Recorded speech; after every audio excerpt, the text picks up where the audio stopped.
Well, good evening, and ladies and gentlemen, boys and girls. Welcome once again to the only podcast featuring the host with the black heart that bleeds orange. I talked to his tattoo artist last week, and he swears there's a leopard head on this man's tush. Without further ado, I welcome Jake Rutledge. What's up, everybody? Glad everybody could jump on with us, man.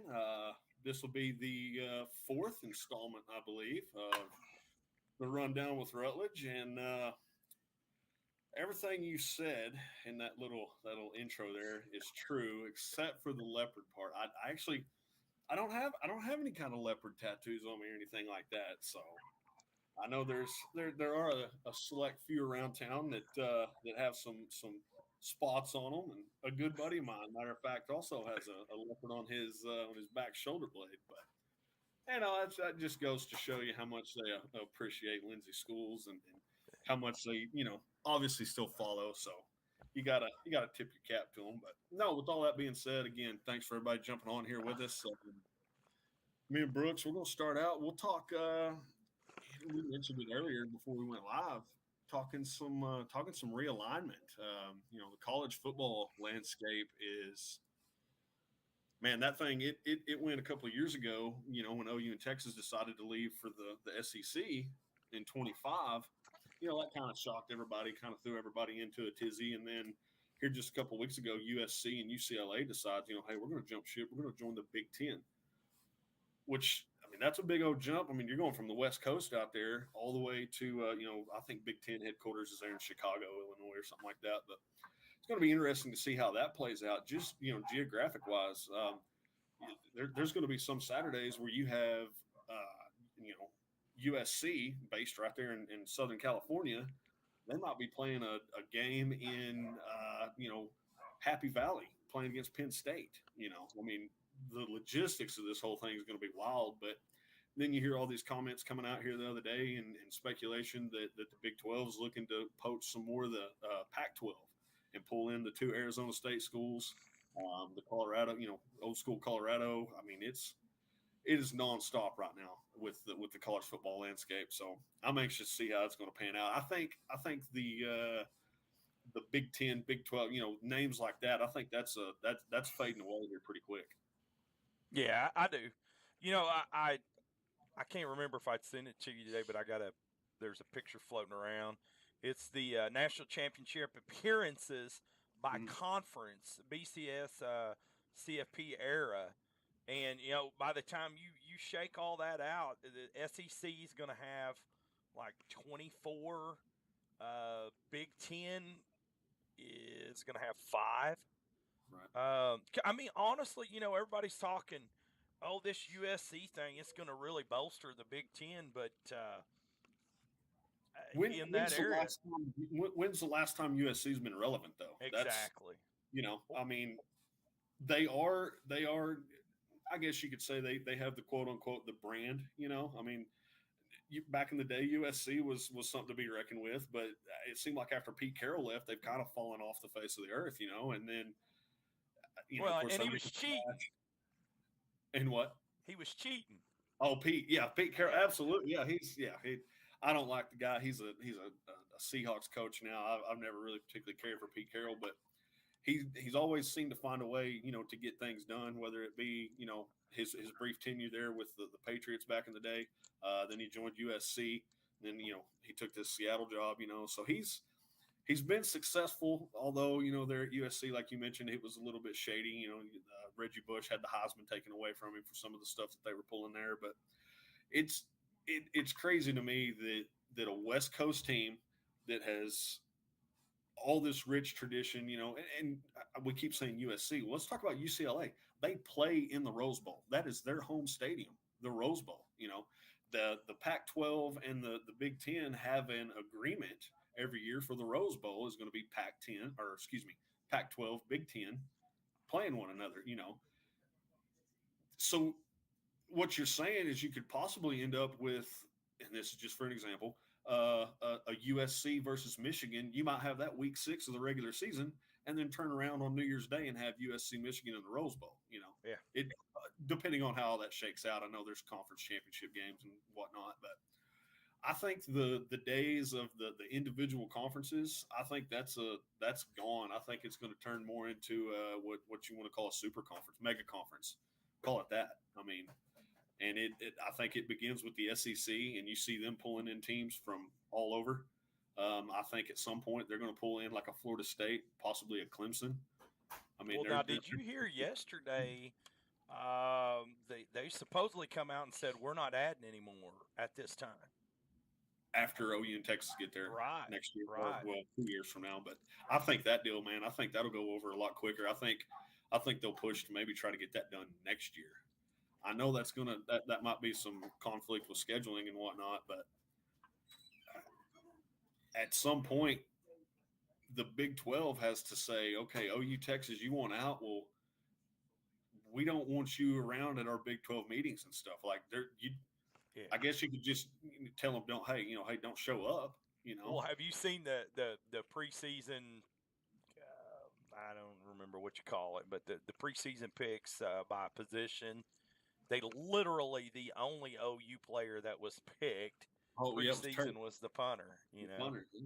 But Yeah, now I'm looking at these numbers. When the realignment's done, the SEC will literally have more national championship appearances than every other conference combined. wow, yeah. I mean, And then it's nuts. like we were texting back and forth earlier today, when it comes down to actual national championships, go look at UCLA. They have, I mean, their trophy case. Back in the day of John Wooden, basketball, it was year after year after year. They've never really been a powerhouse in football, but yeah, adding those two schools, USC and UCLA, to the Big Ten, it knocks up their trophies, all sports combined. Because Yeah. USC, UCLA, they do a lot of the Olympic sports, your rowing, um, all that other, all your other sports. So yeah, national championships combined, the Big Ten is going to have a boatload of them, and every other little conference that's still down there, floundering around, very few. It's a big money world, man. What it boils down to, it comes down to TV negotiations, and I hear it on the radio almost every day. What is Notre Dame's next step? What are they going to do? Are they going to join the Big Ten? Geographically, it would make sense being right there in South Bend, Indiana. They're right there in the middle of Big Ten country. But do they want to keep that contract with NBC and continue to play as an independent and just rake in boatloads of money? I mean, they're obviously they're not struggling. I mean, they continue every year. They put out 10, 11, 12 win seasons. So it's just I don't know. It's going to be interesting, especially. I mean, just say 3 years down the road, man. It's liable to look like a whole totally different. It could be very similar to what the NFL has. Like with the AFC, NFC, and then you have your divisions. Well, North, South, and West. all the talk has, I mean, been nothing but football. That's you listen everywhere. That's all they Mhm. talk about is football. Um, so I think there's a possibility that say the SEC, Big Ten just basically tells the NCAA, look, we're not going to run football through you guys anymore. We're going to run Uh, it through CFP. that's right, and we're Yep. just going to do that, and um, we'll go from there. Yeah, yeah. It's going to be interesting. So looking forward to it. I mean, I don't know what it. Me being the OSU fan, I don't know what that holds for OSU. Like I said, being the fan, hopefully when OU and Texas do finally leave to the SEC, I would like to think that OSU is kind of the big dog in the conference. But with that being said, I mean, you get in a position like they were in last December, you got to find a way to win that ball game, win that Big 12 championship, to consider yourselves a big dog, because they opened Big 12 Media Days today, and guess who was the first one that opened it up? It was that president from Baylor, and rightly so. I mean, they're the Big 12 champs, and it's it at the end of the day, it's going to be interesting to see, man. It is really shaking up college football, and then you got to think about the NIL deals and all of that. I mean, it's wild. I never thought college football would be turned on its head like it has been, but just It kind of has. the world we're living in. So just got to go with it. Yeah, it's going to be a complete shift. I mean, everything is going to. Yeah, I personally, I, I, I think there's going to be a split. You're going to have the big dogs, and then you're going to have the rest. And I Right. think that's going to open some doors for some of the smaller schools that weren't getting in. Kind of like what's the thing they do with basketball? They have the best of the rest. Oh, They have. they have an NIT tournament. Yeah, maybe there's something like that where you have an NIT type deal. Yeah, yeah. Have a of course. Then I mean, golly, that again, that boils down to viewers and TV contracts and how they can make it work and the logistics of everything. I mean, college basketball has it down pretty good, with the 60. Well, it's a 68 team format now because you got a couple play-in games, but the 64 team playoff. Obviously, you don't want that in football because those guys they'll play. For example, basketball. When the tournament starts, they'll play on a Thursday and then they'll turn around and play Saturday. Well, Right. teams will play Friday and they'll play Sunday. You can't do that with football. There's too much recovery time you got to have and stuff like that. So I think if you got into like I don't know, do it kind of how they do Division Two, and have a 12 or 16 team playoff and go take that route. But who knows? It's a mess, but we'll see. It's all going to play out, and there's nothing we can do about it as fans other than sit back and just hope your team, with OU landing in the SEC, that's a great spot for them, and hopefully Oklahoma State can stick around in the Big 12 and still stay somewhat relevant. So Yeah.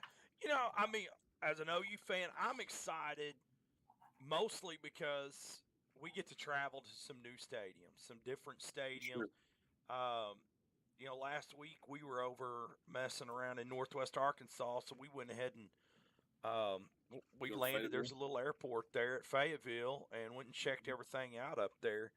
I'm excited about that, but I it is going to tear apart some traditions. Yeah. I, I don't know if you listen to any of the Big 12 media today, but you get a chance. When Gundy went on about 12:30, like the second question out of the gate to him was, what's Bedlam looking like? Football wise, what do you think about that? And he just flat out said, he said, I'm thinking maybe 2 more years is what we're going to get out of it, and then after that, I who knows what's going to happen. Maybe here ever so often we'll schedule a home and home, but you don't want to take a chance, and I think OU would agree.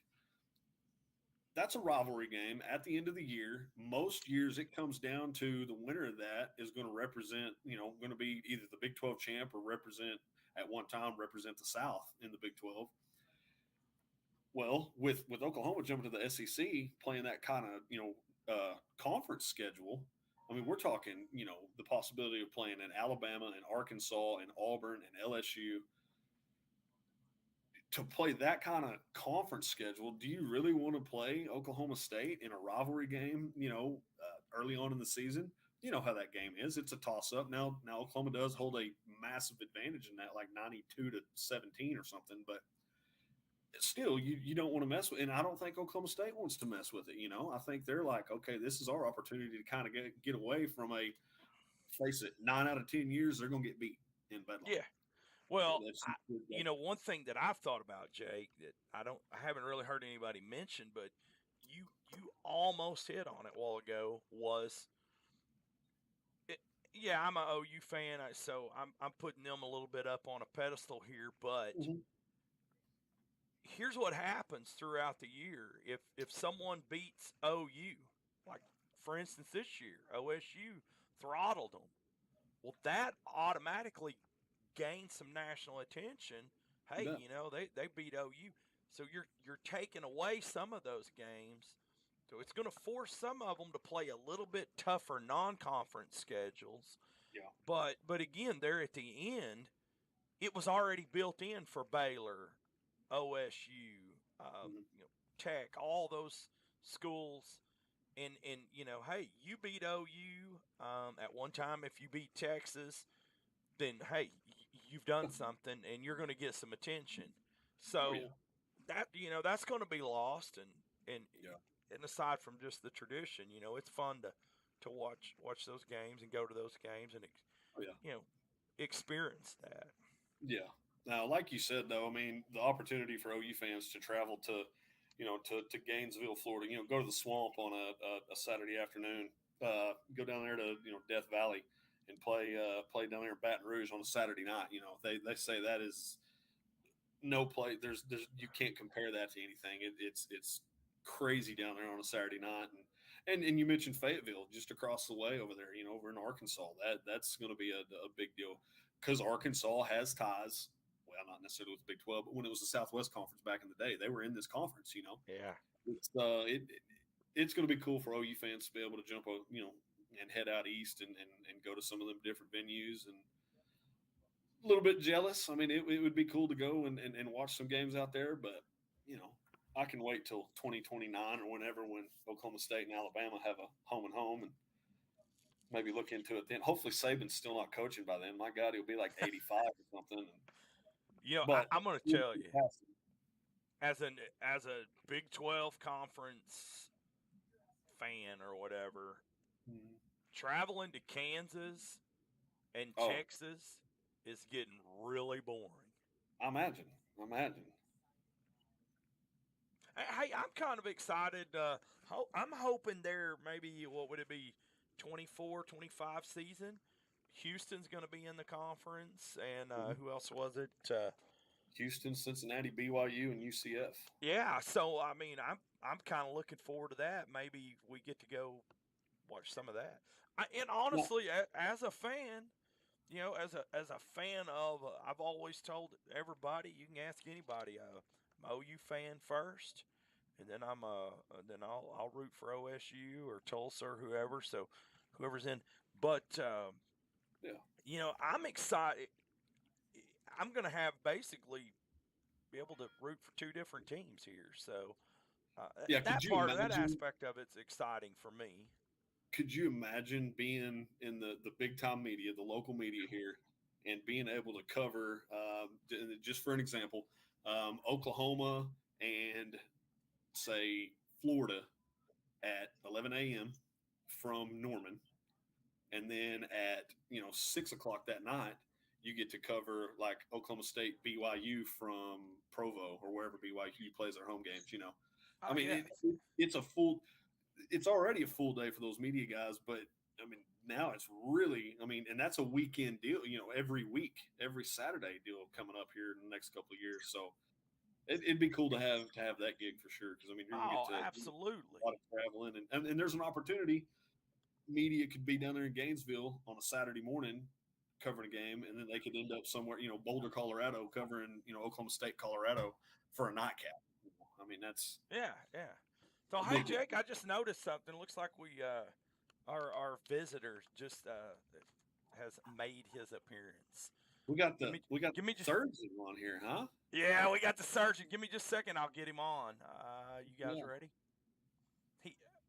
Well, bring him in. There he is.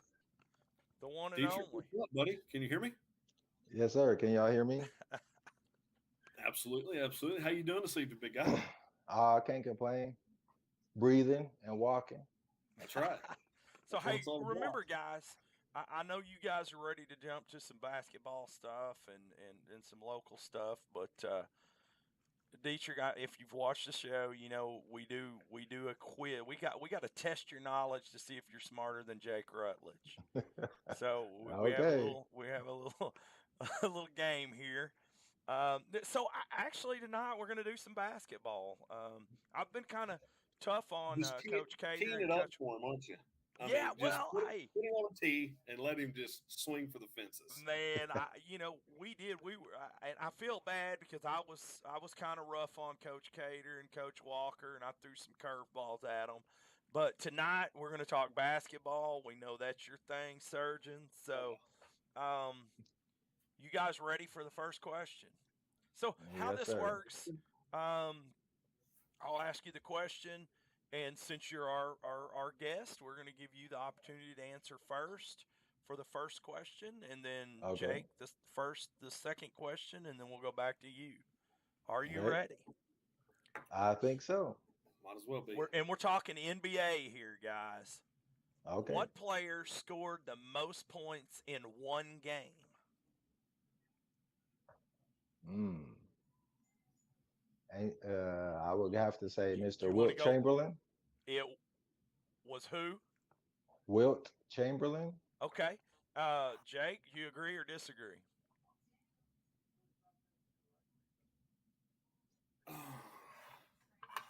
I'm gonna say I thought it was Julius Irving. Okay. And for a bonus, guys, can you tell me how many points were scored? Oh no, man. Yeah, I know the points and I'm wrong. I'm already wrong. Golly, yeah. Dietrich, he's right. I can tell you how many points. Okay. Well, I'm gonna be nice. We could share the answer. So I got the correct Golly. guy. I'll let Jake do the points. How about that? hey, you know what? That's a very honorable thing to do. Yeah, Because I wouldn't do it. Hey, that's just the type of guy I am. Yeah. I don't mind sharing. All right, Well, Jake. So how many points was it? it was 100. It was 100. Wilt Chamberlain Yeah. scored 100 points. Now, Jake, it's your turn to go first. That's bad, man. I should have. I had them mixed up. What player has the most career assists? Mm.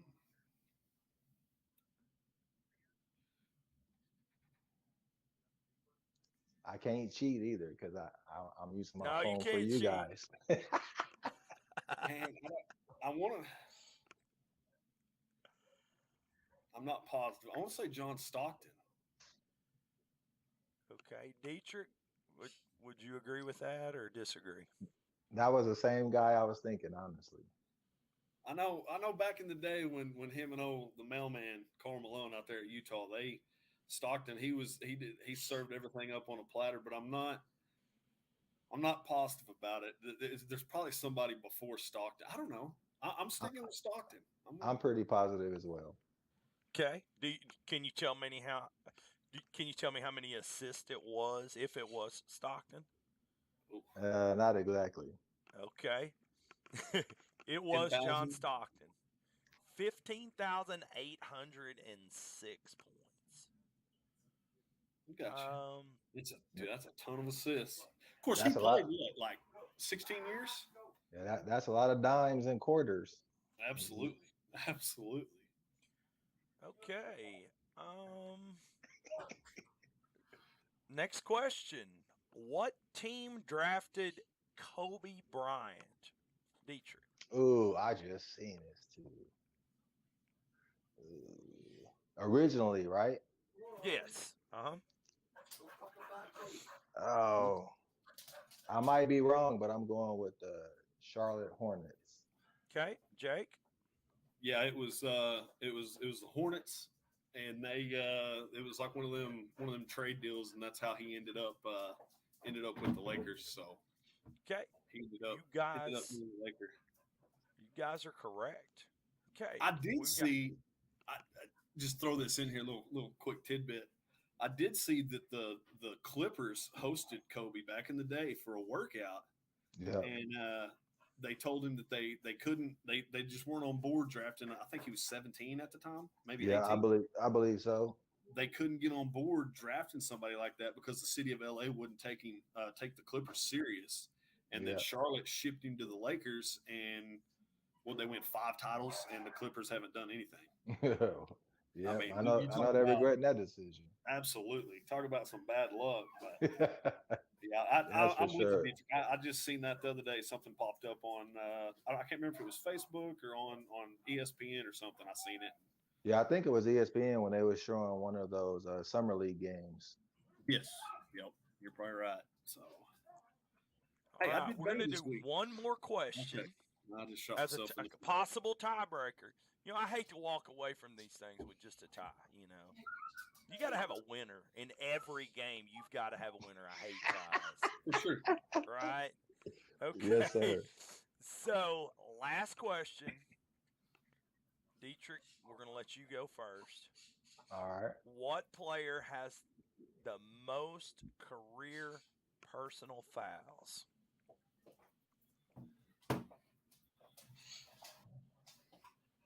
Can I get a hint? He's really good.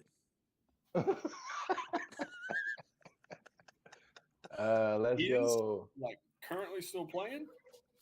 I will give y'all that hint. No, he's not currently playing. But Let's go with. I'm just gonna throw a name out there. I'm going with. Let's go with Bill and Beer. okay, Jake, agree or disagree? That's a good one. I'm kind of. I'm gonna lead towards one of them nasty. What they used to call them back in the day, the Detroit Pistons, the Bad Boys. Yep. Joe Dumars. I'm gonna throw him out there. No.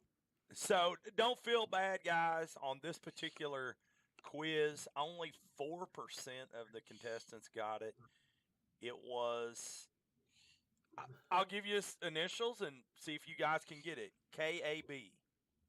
Or I'm sorry, KAJ. Kareem. Yep, Kareem Abdul-Jabbar. it was. That's surprising for me. Yeah, And I would have never thought that. It was 4,657. Wow. That's Hey, a if lot of Draymond fouling. plays another 15 years, he'll pass that. Draymond Green, he's all about getting them personal fouls. Yes, Yeah. sir. All right. Well, I guess we have a tie. Hey, I feel like I fared all right this week, better than the past 3 weeks. So. And this Ain't was nothing even wrong with that. basketball related, man. I mean, this is right up Detrick. This is right in his wheelhouse. So. Yeah. But, no, Detrick, we'll jump into some Venom, man. All right.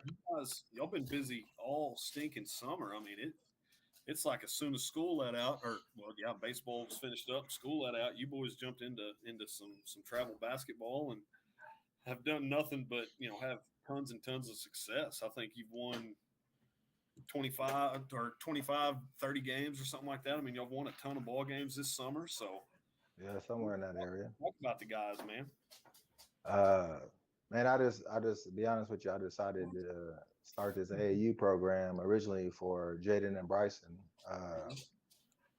Me and Natasha, that's my wife, Natasha, we really didn't feel like driving up to the city, and with the basketball knowledge I've been blessed with and the people I've been around and got to learn the game, I just decided to bring something here to Lindsay. And, I asked several of the guys that Jaden and Bryson play with to come along, and I got a kid from Elmore City and a kid for Wayne for 9 total. So from day one in practice, I just told them to give me 110%, and I'll give them 110% of coaching. So we just been trucking along, man. We got a few plays, but mainly I just like them dudes to get out there and have fun with each other and, joke with each other, throw lobs to each other, and just build like a family atmosphere. I'm real big on family, so I tell everybody I come in contact with, my Venom team, I don't have 2 sons right now. I got 9 sons, and that's just the way I grew up, in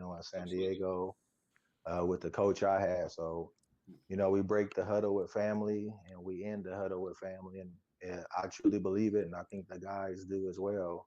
That's why we're having so much success right now. Yeah, man, that's what it's about. If you can feel that in those guys right now, and that's gonna bleed over into high school play. Coming up this winter. So, yeah, that's a great trait, man, and that says a lot about you and a lot about your character, a lot about your family. You're willing to blow and go each and every weekend. You mentioned earlier when we spoke briefly that. You guys are playing in Wichita this weekend up there in a tournament as well. So talk a little bit about that. What's going on up there? Yeah, it's a maybe tournament, and it's going to be a pretty big tournament, and we're going to head out. Most of the guys are going to head out Friday, and we've been blessed enough. Like I told you earlier, I had an anonymous donor basically pay for the entry fee and an Airbnb that's going to sleep 10, and then also 2 of our dinners. So he understands my family values, and he shares them as well. So he wanted all the guys, including myself, to be able to hang out and get away from Oklahoma and see some different basketball. I believe there's going to be teams there from Texas, Oklahoma, Kansas, obviously, and I want to say maybe Nebraska and Arkansas and stuff like that. So I just want these guys to see something other than a 3A level, because I think majority of them on the team has a desire to play at the next level. And at the next level, it's going to be, anywhere from class A to 6A guys that they're going to be playing against and playing with. So I just want them to get out and like you say, spread your wings and see where it's going to take you. So we got an opportunity to go up north, and so I'm gonna let the boys go up there, and hopefully they'll show out for Lindsay and also for Elmore City and Wayne, represent the small towns. So, Detrick, how do you get these players? Do you recruit them? Do they sign up? I think someone mentioned you were doing some training or something. Well, Mind yeah, talking a little I bit about train. that? Yeah, that's my full-time job. I train. I got about 30 kids that I train right now. On Tuesdays in the summertime, I go to Minko. I got a set of group up there that I train as well. Uh, Basically, what I'm doing, Robert, I'm just, obviously I'm done playing. I'm a dad. I'm a husband, a father. The biggest fan, and I was blessed and fortunate enough when I was living in San Diego. I had a coach that played in the NBA, so I was trying to get to that level, and I literally soaked up everything he, presented to me. And one thing I will never forget, he told me my senior year, if I wanted to be a coach or a trainer, to don't be selfish, because he wasn't selfish, passing on the knowledge that he learned. So that's all I'm doing. I'm just giving the kids that want an opportunity to get better in their craft. I'm just trying my best to help them get to that level.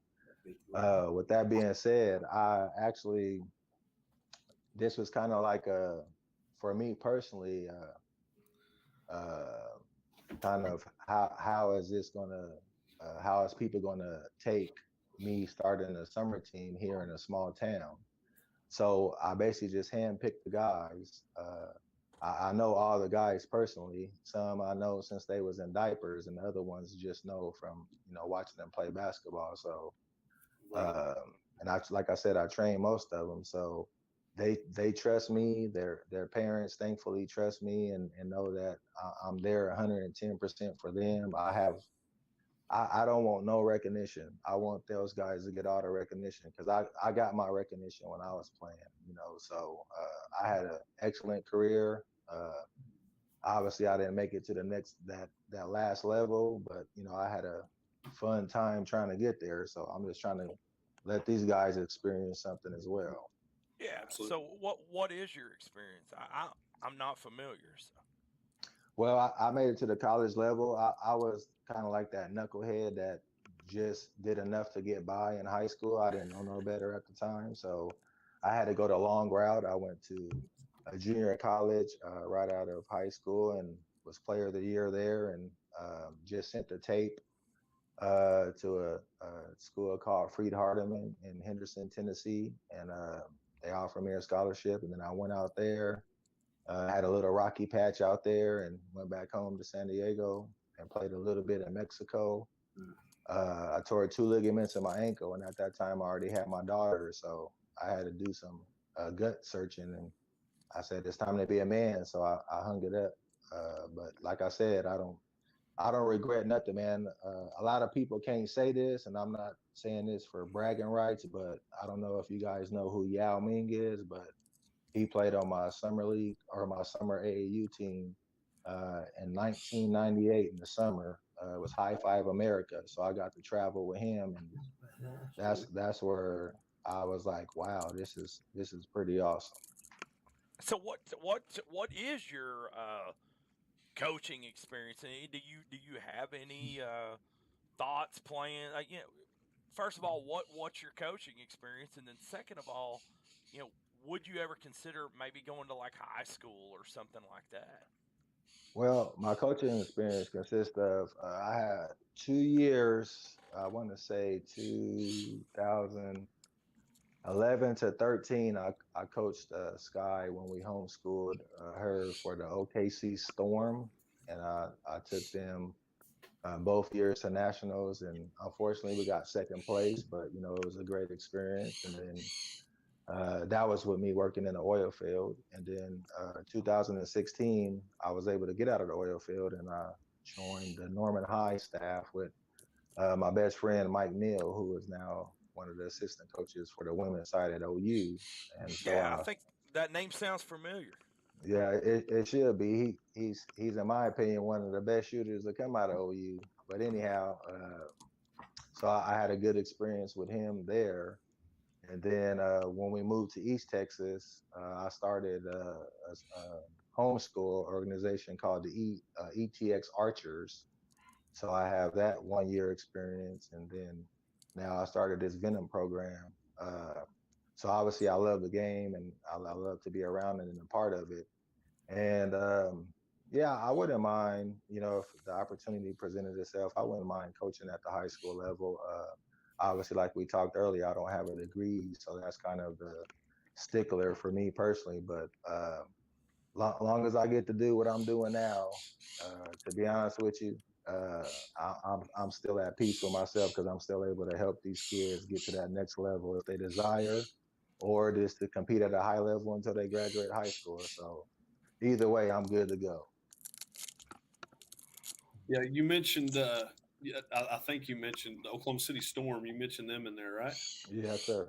Yeah, I played this earlier this summer. I played golf in Oklahoma City in a big tournament, and one of the guys I played with, he was a local guy right there in Oklahoma City, and there was a what we call in golf is a spotter.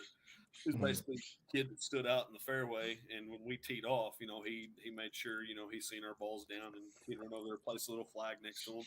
Right. He had I think it was a blue Nike shirt, and it said Oklahoma City Storm on it, and I wasn't familiar with it. I didn't know what it was, I asked him, I said, what's Oklahoma? Says that's what is that? And he said, I play golf with Oklahoma City Storm, and he said we got all kinds. He said we got golf, we got basketball. I think he mentioned tennis. So Yep. yeah, I mean that's a great deal for Oklahoma City up there to be able Oh, to yes, sir. have something like that for them private, the kids that go to private school and stuff. So Yes, sir. yeah, you know. So yeah, I mean if like Robert asked, if it were to present itself and there was an opportunity out there somewhere, I mean I'm not super savvy on basketball and anything. Obviously, you are. I mean, you played all through grade school into high school at the college level, and you're continuing to pass on everything towards those guys. Still today.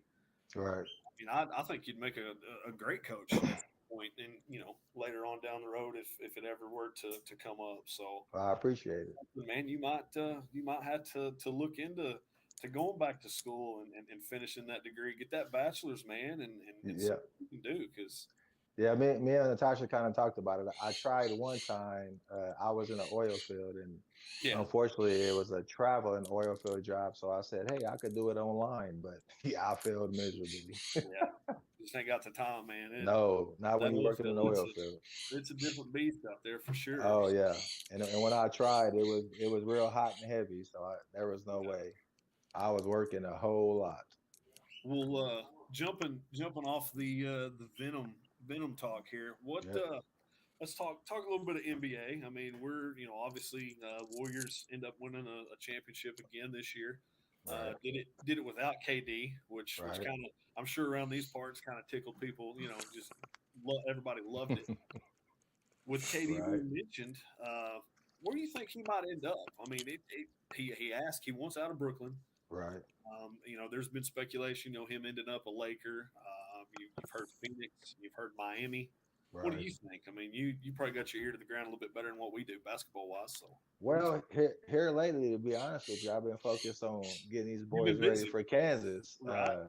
and also training. But the last I heard was Phoenix was really interested, and I think that'd be probably the best fit for KD, just as his type of style that he liked to play.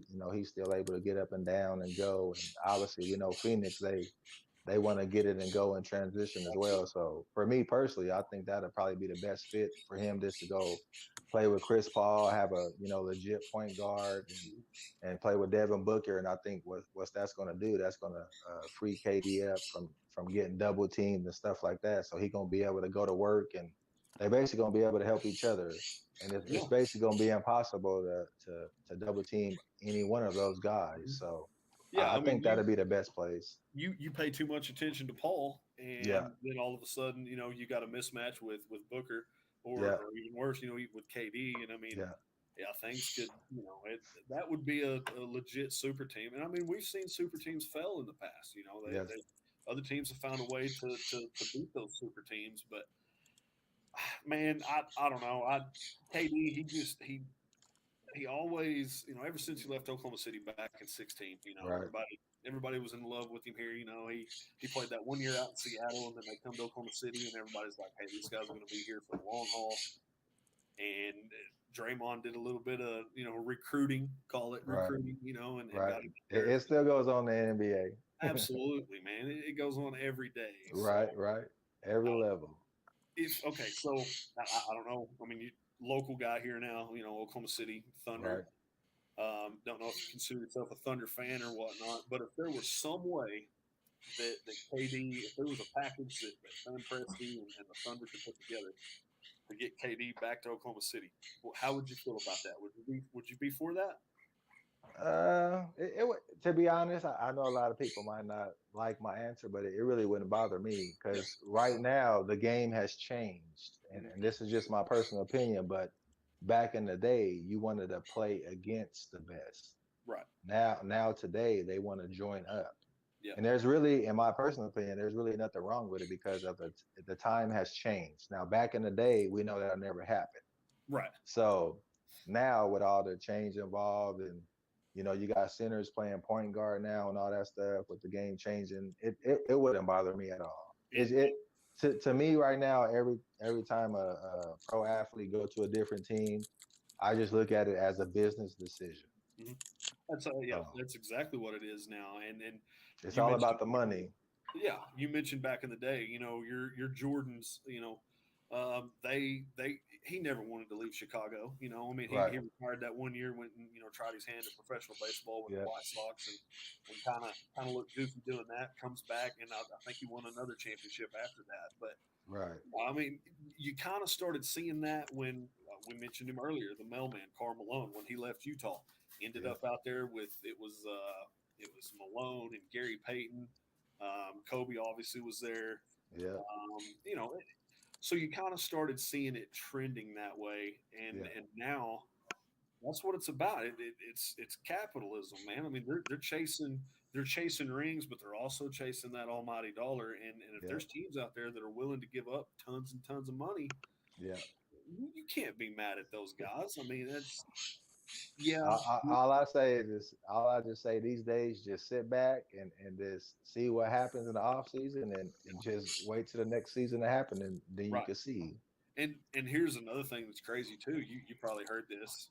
Damian Lillard out there at Portland, he just signed a $62 million a year contract. Yeah. I think he's been in the league 12 years. Yeah. He's never been anywhere else. He's spent his entire career in Portland. And he come out with a statement saying, I don't want to do that. I want to, a championship. If I were to leave and go win it somewhere else, it wouldn't mean as much. Right. And Steph Curry, I mean, how many has he got out there at Oakland, with Golden State? What, 4 now? I think 4 now. I mean, so ask him. Yeah, I'm sure it's great, and, everything's good with him. Right. But I don't feel like Lillard would get one or will get one out there at Portland. He'll be one of them guys that, Portland fans will never forget him because he re-signed with him. Right. Yeah, he'll be like the new era John Stockton and Karl Malone, those guys that are real. Yeah, Barkley, that's really excellent Hall of Famers, but might not get that ring. Never got that ring. So. Yeah. Brooks, you're being awful quiet over there. What are you doing? Man, I'm just soaking it in. Listen, guys, I'm just learning all about basketball. So, hey, Dietrich, let's say I'm a parent and I've got a kid and I think, man, this kid's got some potential. Right. You know what do I need to do to get you to train my kid? Well, we have a Facebook page. It's the Basketball Surgeon, and we got our contact information on there. My personal cell phone and my wife Natasha's personal cell phone. Uh, I take calls obviously because it's my business, but I tell everybody to get in touch with Natasha, and she just lets me know what time, and I just go do what I love to do, man. So basically that's it. Just get in touch with us somehow, some way, through Facebook or I got some business cards out. I think I got some in Paws Valley at a little barbershop that me and Jaden and Bryce gonna get our haircuts at. It's called Showtime. So we got some cards there and just word of mouth basically. And it's such a blessing, man. I'm not trying to sound funny or cheesy or nothing, but I literally thank God every night before I go to sleep that I'm able to do what actually I love to do every day. And I don't take it for granted because I know at the blink of an eye it could be taken away. So I'm just soaking it up and for me when I show a kid, whether it's a 9, 10-year-old or a high school kid, a move that they never seen before and they do it, and or a dribbling and just a smile on their face, that's letting me know I'm doing my job. Yeah, you wake up every morning and go to a job that you truly love and truly enjoy. Oh yeah. It makes it a heck of a lot easier to get up that morning. You know what I mean? Yeah. I tell everybody, uh, you know, I could be mad at something no matter what it is. As soon as I open that door and smell that gym floor, I'm ready to go. Yeah. Yep. Well, fellas, Brooke, So you got any? yeah. Okay. Well, one more thing for anybody that's watching. I don't if you may or may not have seen it, but next Saturday we're gonna have a cornhole tournament. We're gonna have Yep. food trucks. We're gonna have a couple of bands. Yep. Carl Dutton, our local. One of our local business owners, guy's been around. He's my uncle. I've known him my entire life. He's been around Lindsay forever. He's Yes, sir. got a bunch of broom corn equipment he's going to bring down and put on display. We're just going to have a good evening for family and friends to get together and bring Yes, the sir. community together. And it's going to be next Saturday. We also are doing the Best of Lindsay Awards, and we've been floating that around. There's a Mhm. survey out. You can go to our Facebook page and complete the survey. I think there's 10 different categories. So we want to recognize some of our local businesses and some of our local people. You know, the best of the best, and For we are the sure. best in Lindsay. So I just sort of, for anybody watching to kind of remind them of that and come out and obviously invite you out too as well, Dietrich. Yes, sir. Yes, sir. Yeah, and hey, with all that, I mean, this wasn't one of our categories, but best local AAU coach, man, we got to go Detrick Watts. I mean, put it down. I State. appreciate that. I appreciate that's that. it. So, but no, hey, Detrick, man, all seriousness, dude, great guy. I mean, great message you sent out a little bit ago. I believe every word you say, dude. I mean, I appreciate it, boss. You bleed basketball, man. So those guys, here locally and out of I believe you said Elmore and Wayne, those guys are in good games, man. And hey, we wish you guys best of luck this weekend up there in Wichita. And Appreciate it. I follow you and your wife both on Facebook. I'm sure Yes, we'll sir. have some updates. So we Oh yeah, you can watch it live. Natasha gonna go live.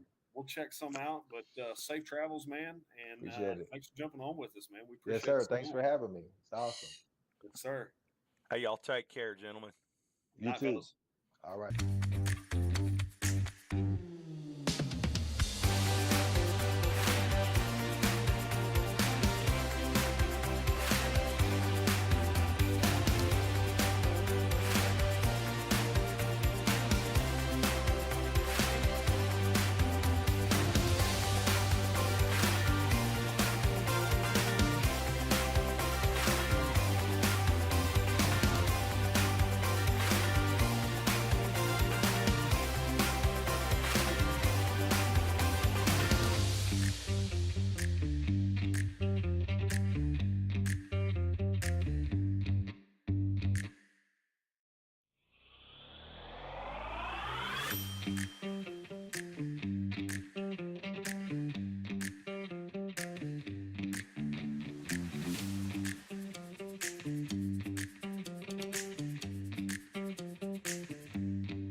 Thank you.